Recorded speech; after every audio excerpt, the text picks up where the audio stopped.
Hello, and welcome to the Labyrinth of Limitations.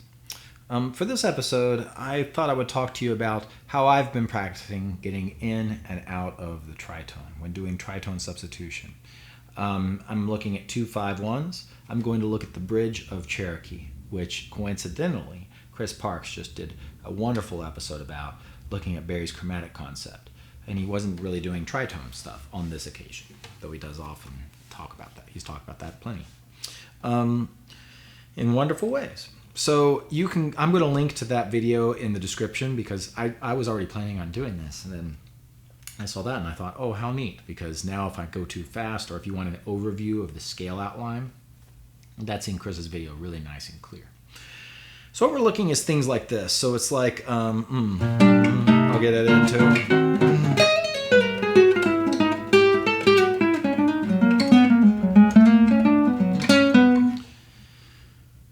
I did some tritone stuff there. What I did was something like... So this... It's the sound of the tritone is this... It's that type of sound, right? So it's like... It's that sound of filling in this space of notes. So this is a note that is in the key. This is a note in the key, and then I go like that, right?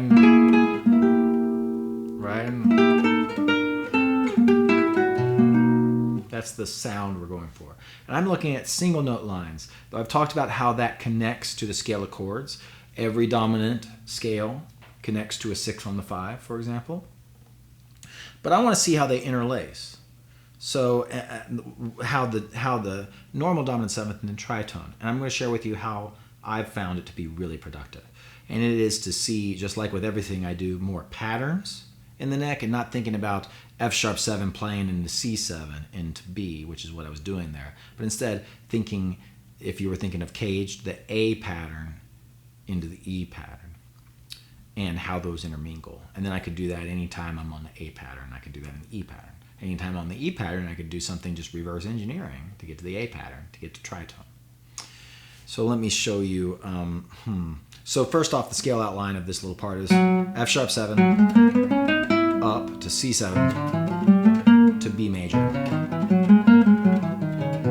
But I don't want to play it that way. Of course, I want to do some lines and make some things. So say if I was... I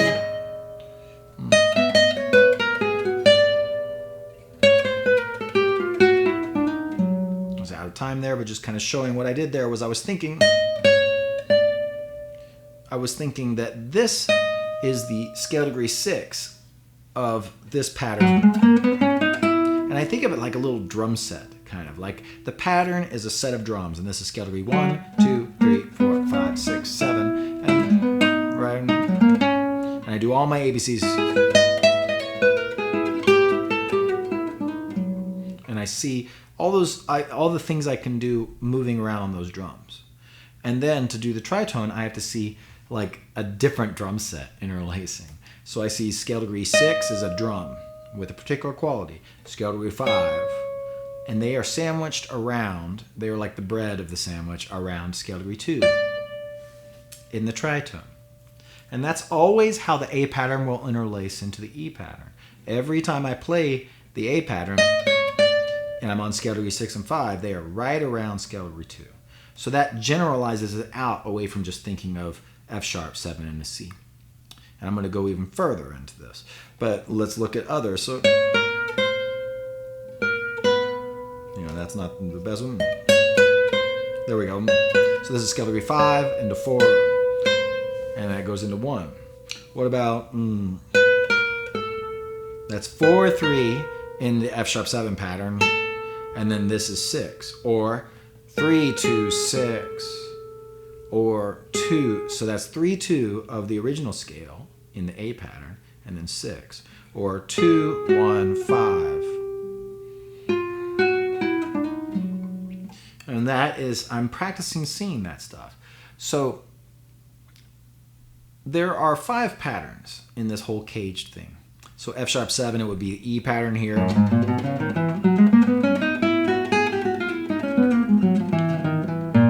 That's the E pattern. It outlines what would be E7 as a shape. in home position, transposed up 2 frets to become F sharp 7. That's how caged works. And then you would have, after the E pattern, you would have the D pattern. So that would be...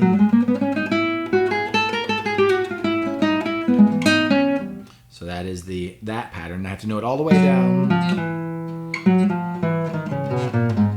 All the way down. That's the D pattern. Then the next pattern would be the C pattern, back to the beginning of the word caged. So that's... Okay, and then going up...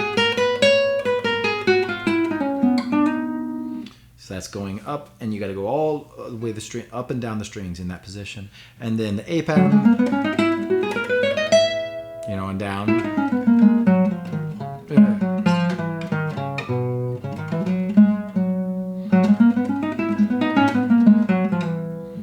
That's in that pattern. And then this is the G pattern of that. But I divide this stuff up into 2 big sections. Instead of 5 patterns, kind of 2 patterns that are just moved amongst the strings. Let me show you what I mean. 3 of these patterns focus on, the way I do them, focus on having the 2 finger on the bottom note on scale degree 1, when I'm on scale degree 1. So scale degree 1 on F sharp here, scale degree 1 on F sharp here for the A pattern, scale degree 1 on F sharp here for the D pattern. So that would be... And those I view all as the same fingering archetype, the same fingering shape, you could say. It kind of looks like this, 2, 4, 1, 2, 4, 1, 2. That's kind of the idea. And really it's the same. If I were to take this and go up to C7, I could go and play the C7 pattern here. And that's the same it's the same fingering, really. So those 3 are all of a piece. And then the other is, here is F sharp 7 with the C pattern.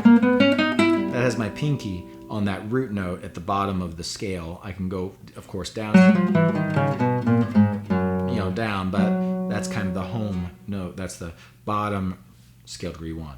And then there's this G pattern, and they have the same relationship. So that, I divide them up into those 2. But now I'm going to go just a little bit further than that, and I'm going to see how they kind of interlace in a different way. If I take this idea, I'm going to go up a tritone, and then I'm going to go up, I'm just going to go up in tritones. I'm going to go like this.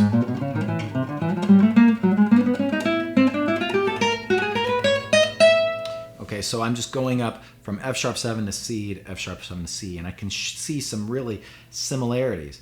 This starts with my 2 finger, has that same thing. Now remember, the guitar has a shorter interval of a major third between strings 3 and 2.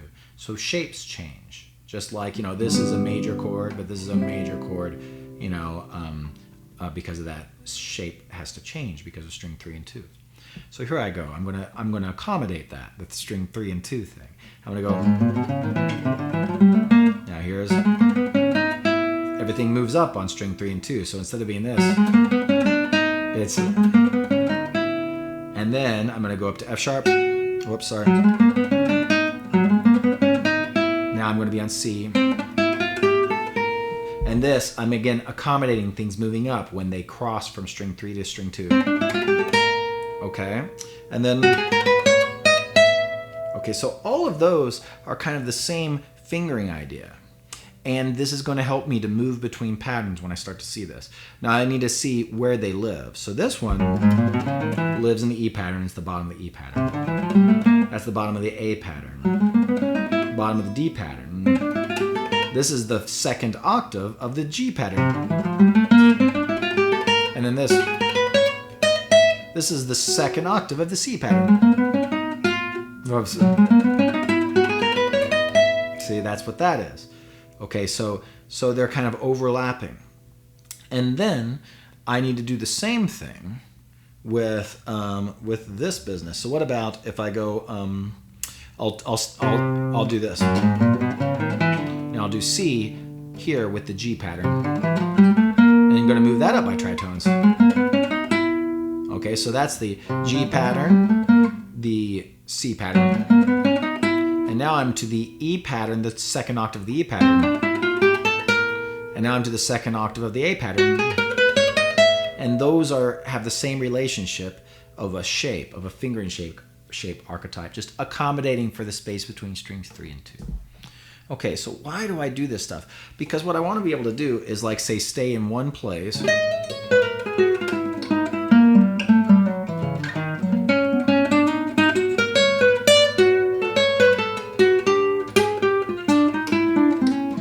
Sorry about that. And then,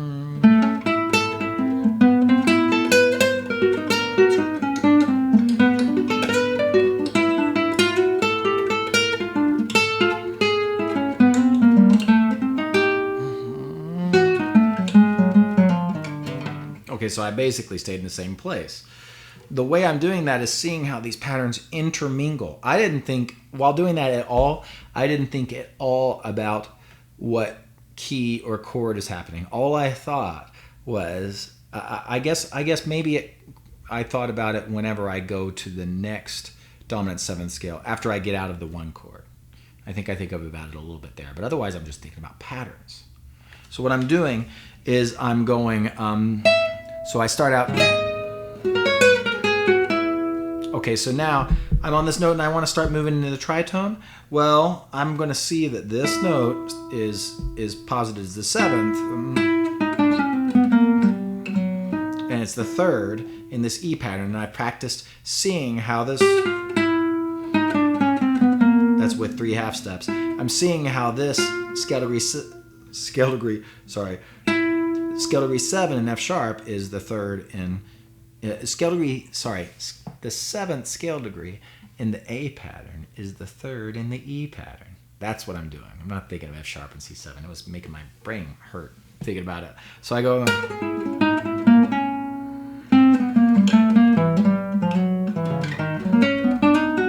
okay. So now what if I didn't want to go into that pattern? There's 2 choices, down or up. So see, look, I can go,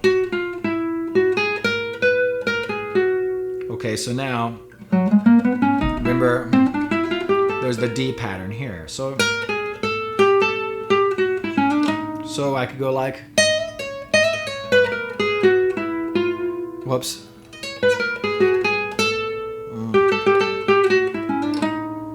So that was kind of the idea.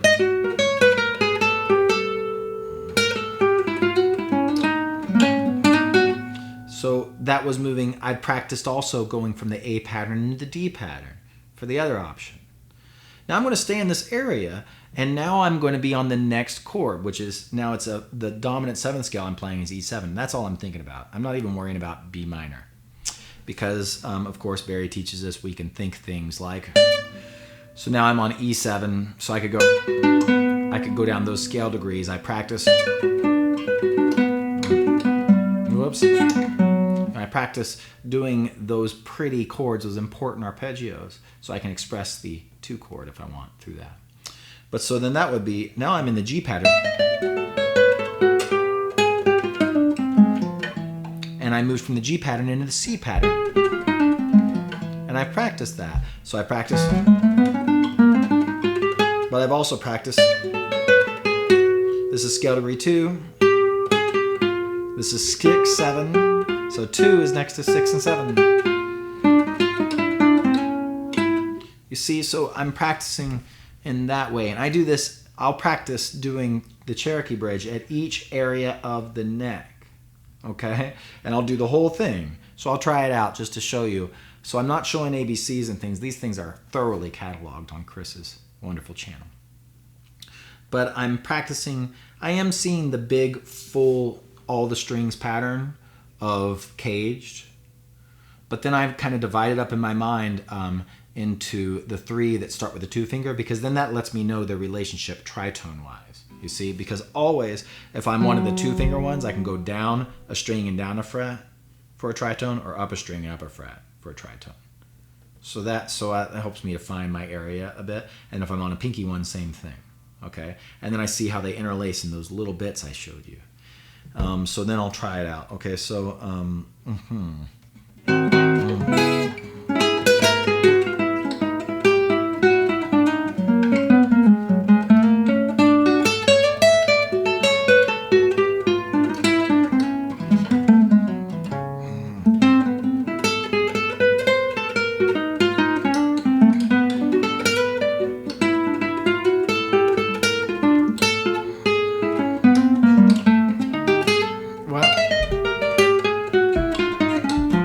lost time there because I wanted to stay up here, so I forced it, and I would have stayed in time and resolved down there. But that last one,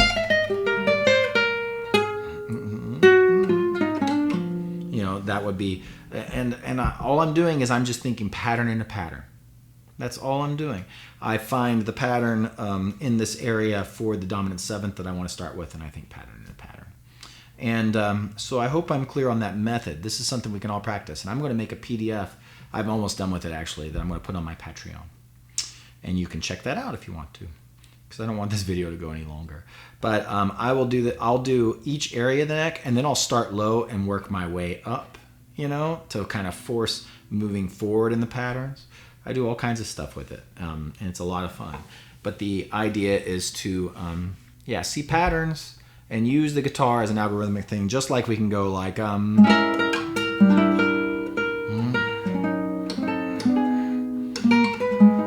right, so I can go like, and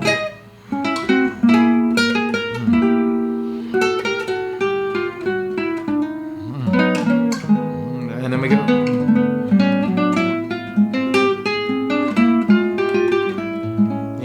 when I'm doing all that stuff, I'm not thinking of chords as far as like this is flat 9 this or that. I'm not even thinking this is E7 or B minor. I'm just thinking of the algorithms that move through, and it makes it faster for me. It works for me. But it takes practice. It does not happen just in a theoretical moment. So anyway, I hope this has been helpful as a way to practice. I really would encourage you to look at it. And if you want, follow me on Patreon. I'm about to put this up in the Scholar area of Patreon. Okay, a little PDF. Thanks so much, and I'll talk to you soon. Keep practicing.